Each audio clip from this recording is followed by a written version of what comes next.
Sementara itu pemirsa, harga ayam potong di Pasar Ajun Jempit, Kecamatan Darul Imarah, Kabupaten Aceh Besar mengalami kenaikan.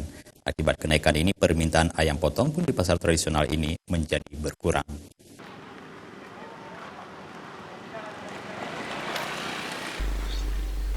Kenaikan harga ayam potong dari Rp40.000 hingga mencapai Rp48.000 dan Rp50.000 per ekornya.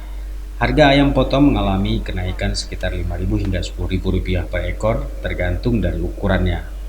Seorang penjual ayam potong, Fadil, mengatakan kenaikan harga ayam potong sudah biasa dialami, apalagi mendekati bulan Maulid seperti sekarang ini. Akibat kenaikan harga ini, permintaan ayam potong dari para konsumen mengalami penurunan. Namun, kebiasaannya, tingkat penjualan bisa kembali naik saat perayaan Maulid dimulai. Harga ayam keadaan kayak gini lagi naik karena dekat Maulid. Ada ayam 40, ada ayam 45, ada ayam 48, 50. Kalau dulu bang, Dulu 40, 43, 45. Sekarang udah sampai 50. Ya, harapan kami para penjualan ayam kalau bisa harga ayam bisa diturunin sedikit.